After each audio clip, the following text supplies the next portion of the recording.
오늘은 고난주일입니다. 교회력에서 고난주일은 부활절 직전의 주일로 예수 그리스도께서 걸어가신 길을 온 교회가 함께 기억하는 날입니다. 그래서 이 주일은 종려주일이라고도 불립니다. 예루살렘의 입성의 환호가 십자가의 고통으로 이어지는 그 주간의 문턱 앞에 저와 여러분이 함께 서 있습니다. 고난주일을 맞이하는 우리가 예수의 고난을 단순히 사건과 기억하는 일에 그치지 않고 예수의 고난이 우리 삶에 그리고 우리 세계 속에서 무엇을 의미하는지 묻는 시간이 되길 소망합니다. 이번 한 주간 뉴스를 보셨는지 모르겠습니다. 김성목 청년이 제 설교문을 본 것 같이 기도를 해서 매우 당황했습니다. 전쟁 소식을 많이 접하셨죠? 뉴스를 틀면 어디가 폭격을 당했고 그래서 유류가 어떻게 되고 비닐 대란이 나고 많은 혼란스러운 상황들이 펼쳐집니다. 저희 동네에서는 지금 쓰레기 봉투를 구하지 못해 어떻게 버려야 할지 모르는 그런 상황이 펼쳐지는데요. 참 혼란한 시대를 살고 있다 이런 생각을 합니다. 이란을 향한 미국과 이스라엘의 공격이 멈추지 않고 있습니다. 이 전쟁의 첫날, 죄송한데 혹시 이 마이크를 조금만 낮춰주시겠어요?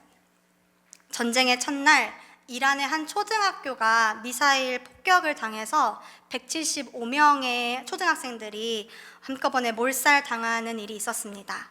이렇게 많은 어린이들이 함께 몰살당한 것은 베트남 전쟁 이후 처음이라고 합니다. 처음 어린아이들의 얼굴이 175명의 얼굴이 나와 있는 것을 보고 전쟁이 오래가지 못할 것이라고 생각했습니다. 이 잔인한 일이 계속될 수 없다고 생각했고 또 그래야만 했기 때문입니다.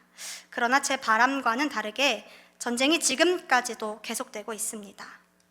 사실 전쟁의 현실을 계속 말하고 보는 것은 괴로운 일입니다. 그러나 전쟁을 제가 말한다는 것, 그리고 여러분과 함께 공유한다는 것은 소비하는 것도 아니고 이 전쟁을 부추기는 것도 아닙니다. 지금 우리 앞에 무엇이 파괴되고 있는지를 끝까지 보아야 우리가 지켜야 할 것이 무엇인지 그리고 내가 연결돼야 할 자리가 어디인지 선명해지기 때문에 말하는 것을, 보는 것을 멈추지 않는 것입니다. 독일의 신학자 도로시 죘레는 이 시대를 살았던 사람입니다. 2차 세계대전과 홀로코스트의 폐허 속에서 자랐고 이 핵 위협 앞에서 신학을 했습니다. 빈곤과 구조적인 폭력을 외면하지 않았던 시인이자 신학자이자 평화운동가였던 그는 하나의 질문과 씨름했습니다.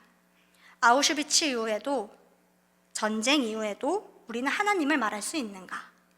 그리고 만약 할 수 있다면 이 고난받는 한복판에 하나님은 어디에 계신가? 도르트 죘레는 인간이 타인의 고난 앞에서 보이는 가장 위험한 반응을 무감각이라고 불렀습니다.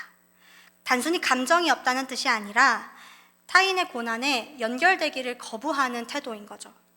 고통을 보면서 내 삶과는 아무런 상관이 없는, 내 삶에 아무런 파장이 일어나지 않는 상태를 무감각이라고 말합니다. 그리고 그는 이것이 우리 현대사회의 가장 깊은 병이라고 진단합니다. 고난주일, 저와 여러분은 이 두 가지 현실을 함께 안고 이 자리에 앉아 있습니다. 안전한 예배당에 앉아 있는 우리와 지금도 폭력이 멈추지 않는 곳에 살아가고 있는 사람들, 위로를 찾는 우리와 또 위로받을 자리조차 없는 사람들, 이 두 현실이 오늘 같은 하늘 아래에 있습니다. 그리고 그 하늘 아래 오래 이미 전 이 자리를 지나간 사람들의 이야기가 성서에 있습니다. 나라를 잃고 포로로 끌려간 이스라엘의 종이 있고 가장 가까운 제자에게 배반당한 채 홀로 어둠 속을 걸어가신 예수가 계셨습니다. 이사야 50장은 국가가 붕괴된 자리에서 나온 말씀입니다. 바벨론 포로기, 이스라엘은 성전을 잃었고 땅을 잃었고 이름을 잃었습니다. 오늘의 말로 하면 난민들이고 강제 이주의 현실이겠죠. 본문은 이 종이 하루를 어떻게 시작하는지 말합니다. 매일 아침 종은 먼저 듣습니다. 자신의 계획이 아니라 하나님의 말씀 앞에 귀를 여는 것으로 하루를 시작한다고 성서는 말합니다. 원문에서 아침마다라는 단어가 나오는데 이는 같은 단어를 두 번 강조하는 강조형의 단어입니다. 빠짐없이, 예외 없이, 습관이 되어서 아침마다 듣는다는 것이죠. 그 들음의 목적은 분명합니다. 이사야 50장 4절의 말씀을 보면 지친 사람을 말로 격려할 수 있게 하신다. 종이 매일 아침 하나님 앞에 앉는 것은 나의 평안을 위해서가 아니라 지쳐있는 사람들, 고난받는 이들을 향해 나아가기 위해서 들음을 선택합니다. 이 종의 들음은 내가 아니라 타인을 향해 열려 있습니다. 그 부르심이 종을 이끈 자리는 수치의 자리였습니다. 뺨을 맞고 수염을 뽑히고 침뱉음을 당합니다. 이 고대 근동에서 수염이 뽑힌다는 것은 사람의 존엄을 공개적으로 짓밟는 행위라고 합니다. 침을 뱉는 것은 저주의 표시였고요. 얼굴을 가리는 것은 그 수치로부터 자신을 보호하겠다는 본능적인 몸짓인데 종은 그 본능조차 내려놓고 그 모든 수치를 감당합니다. 그러면서 종은 하나님을 향한 방향을 잃지 않습니다. 고난이 그에게 다가왔는데 고난이 그를 삼키지는 못한 것입니다. 수치가 극에 달하는 바로 그 자리에서 종은 말합니다. 주 하나님께서 나를 도우시니. 상황이 바뀐 것은 없습니다. 침뱉음을 당하고 수염이 뽑히고 여전히 맞고 여전히 조롱을 당하고 있습니다. 그런데 종은 내 얼굴을 부싯돌같이 굳게 하셨다라고 말합니다. 부싯돌은 가장 단단한 돌입니다. 아무리 압력을 가해도 깨지지 않는 돌을 부싯돌이라고 하죠. 외부에서 오는 수치가 내면의 단단함을 깨지 못했다는 것입니다. 그 굳건함, 그 부싯돌과 같은 것은 자기 확신에서 나온 것이 아니라 주 하나님께서 나를 도우신다라는 확신에서 나왔습니다. 하나님은 강하고 영광스러운 자리에서만 찾을 수 있는 분이 아닙니다. 이사야의 종이 오늘 말하는 하나님은 가장 수치스럽고 패배한 것처럼 보이는 자리에 계신 분입니다. 종의 이야기는 탄식으로 끝나지 않습니다. 수치의 자리에서 시작된 이 이야기는 선언으로 말합니다. 이사야 50장 8절의 말씀입니다. 나를 의롭다 하신 분이 가까이 계시기 때문에 누가 감히 나와 다투겠는가. 이 선언은 어떤 상황이 해결된 후에 나온 것이 아니죠. 여전히 수치의 자리에 아무것도 바뀌지 않는 그 자리에서 터져나오는 선언입니다. 고난이 종을 삼킨 것이 아닙니다. 종이 고난을 통과한 것입니다. 고난은 하나님이 없다라는 부재의 증거가 아닙니다. 이사야의 종은 그 가장 수치스러운 자리가 하나님이 가장 가까이 계신 자리임을 자신의 몸으로 오늘 말씀에서 증언합니다. 그리고 수백 년이 흐른 뒤 이사야가 노래한 그 종의 자리를 걸어간 한 사람이 나타납니다. 마태복음 26장은 예수께서 걸어가신 그 밤의 이야기입니다. 유다는 예수를 팔고 베드로는 예수를 부인하고 나머지 제자들은 도망갑니다. 실패의 밤입니다. 유다는 12제자 중에 한 사람이었습니다. 3년을 함께 먹고 3년을 함께 걷고 함께 예수의 말씀을 들은 사람입니다. 그런데 그가 대제사장들에게 찾아가서 묻습니다. 내가 여러분에게 예수를 넘겨주면 여러분은 내게 무엇을 주실 작정입니까? 그들이 내놓은 금액은 은 30개였습니다. 당시 노예의 한 사람의 몸값이었습니다. 3년을 함께한 사람을 노예값으로 팔아버린 것입니다. 유다가 선택한 배반의 신호는 입맞춤이었습니다. 겟세마네의 어둠 속에서 무장한 무리를 이끌고 나타난 예수께 다가가 말합니다. 안녕하십니까 선생님. 그리고 입을 맞춥니다. 스승에 대한 제자의 인사가 배신의 도구가 되는 순간입니다. 가장 가까운 사람에게 받는 배신이 가장 깊은 상처를 냅니다. 그런데 예수께서 흔들리지 않고 유다에게 말씀하십니다. 친구여, 무엇을 하러 여기에 왔는가? 배신을 당하는 그 순간 예수는 유다를 친구라고 부릅니다. 친구여. 이 부름은 아까 이사야가 말한 부싯돌과 같이 굳은 얼굴입니다. 외부의 배반과 수치가 예수 내면에 있는 사랑을 파괴하지 못한 것입니다. 자신을 파괴하려는 폭력, 자신에게 가장 깊이 상처를 내는 배신 앞에서도 유다를 끊임없이 관계의 자리로 초대합니다. 친구여. 폭력을 사랑으로 이겨내는 평화가 무엇인지 예수가 친구여 라는 말로 몸소 보여주고 있습니다. 이어서 베드로의 이야기가 있습니다. 우리가 잘 알고 있는 베드로의 이야기죠. 베드로는 도망은 가지 않았습니다. 다른 제자들이 모두 흩어진 그 밤에 조금 멀찍이 서서 예수를 바라보고 있습니다. 뜰 안에 들어가 있는데 한 여종 하나가 베드로를 알아보고 말합니다. 당신도 저 갈릴리 사람 예수와 함께 다닌 사람이네요. 베드로가 아니라고 합니다. 한 번, 두 번, 세 번.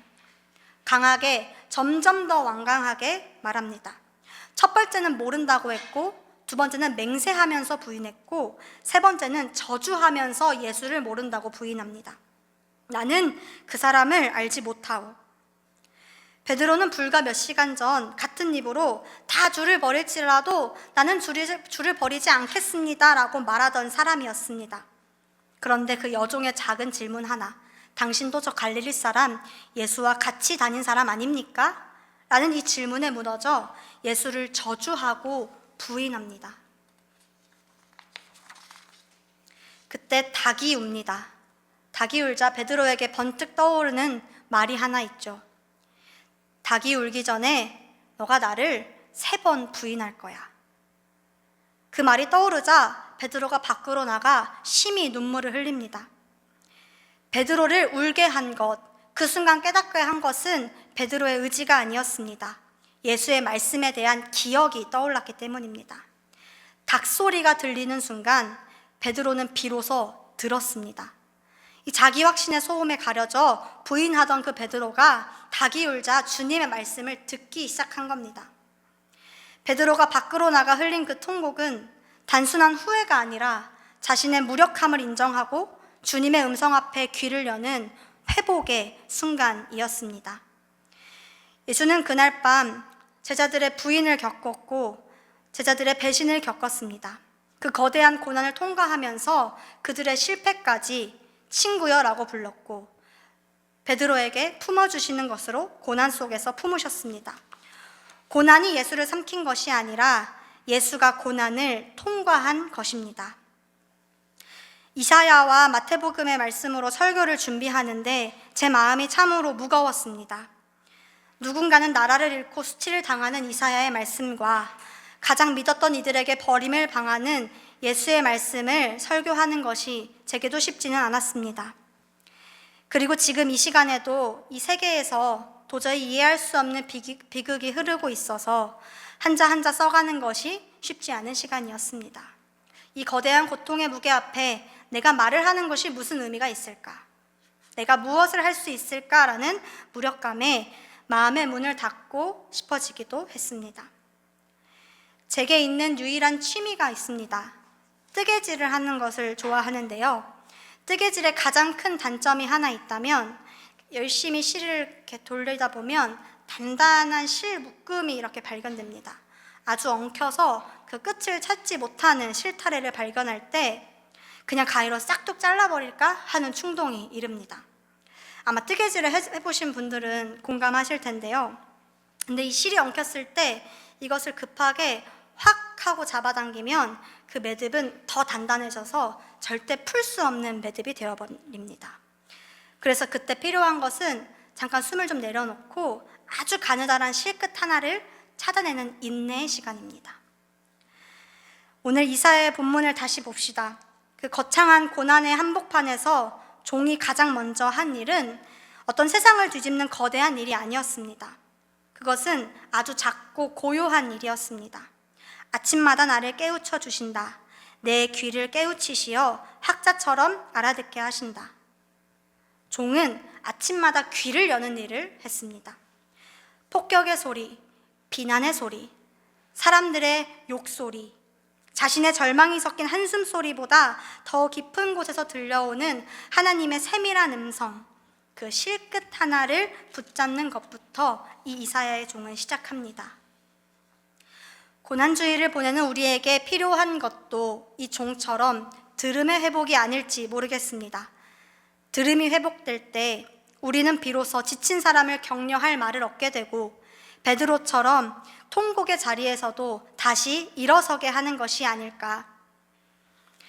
순환과 부활의 사이 전쟁은 끝나지 않고 무고한 생명이 위협받는 무력한 자리에 서 있는 우리가 이사야의 종이 고백했듯 주 하나님께서 나를 도우시니 이 막막한 자리에서 들음을 회복하길 소망합니다. 그저 넘어져 있는 것이 아니라 우리가 할 수 있는 일을 하면 좋겠습니다. 저와 여러분이 그리고 선한 이웃 교회가 이 땅에 들려오는 참혹한 소식을 마주하는 교회가 되었으면 좋겠습니다. 고통받는 이들의 얼굴을 끝까지 응시하면 좋겠습니다. 종이 수치 현장에서 자신의 얼굴을 가리지 않았던 것처럼 말입니다. 그 응시는 타인의 고난 앞에서 함께 눈물을 흘릴 수 있는 공감의 능력을 되찾게 할 것이고, 베드로가 흘렸던 정직한 눈물처럼 우리를 다시 깨우치게 할 것이라 믿습니다. 평화는 가만히 기다린다고 저절로 만들어지는 것이 아니라고 생각합니다. 어떤 불의와 고통의 현장에서 만들어야 하는 것이 평화입니다. 예수가 유다를 친구여라고 부르며 폭력의 고리를 끊어내셨듯이 우리도 우리의 일상의 폭력과 무감각에 저항하며 친구여라는 말을 전하는 사람이 되었으면 좋겠습니다. 매일 뉴스를 트면 전쟁이 나와 우리의 일상이 되어버린 것만 같습니다. 그래서 점점 시간이 지날수록 무감각해진다고 생각됩니다. 그러나 전쟁의 비극이 일상이 되어버린 이 시대에 그리스도인으로서 사는 우리가 가만히 서서 평화를 바라는 자가 아니라 그 한가운데서 평화를 말하고 일구고 찾는 사람들이 되기를 소망합니다. 그것은 아침마다 들려오는 하나님의 세밀한 음성, 곁에서 지쳐있는 이들에게 격려의 말로 전하는 것에서부터 시작됩니다. 하나님의 음성을 듣는 것을 포기하지 않는 그 끈질김이 우리를 평화의 길로 인도할 것입니다. 말씀을 마무리합니다. 이사야서의 종과 예수는 배반의 수치의 길을 피하지 않고 묵묵히 걸었습니다. 그리고 그 길의 끝에 부활이 있었습니다. 고난 주간이 끝나면 우리는 부활절을 맞이합니다. 우리는 고난이 결코 마지막이 아니라는 것을 부활 소망을 품고 살아가는 사람들입니다. 이 확신을 붙들고 우리도 예수와 함께 이 고난의 자리를 걸었으면 좋겠습니다. 아침마다 귀를 열어 생명의 소리를 듣고 이 전쟁 시대에 평화를 일구는 그리스도인이 되어 그 사람들과 기꺼이 함께 마음을 나누고 그들을 위해 기도하고 내가 할 수 있는 일을 찾아서 나서는 우리 선한 이웃교회 성도님들이 되기를, 그리고 그리스도인으로서 한 걸음 걸어가는 이번 한 주가 되기를 간절히 소망합니다. 우리 잠시 말씀을 묵상하며 기도하겠습니다.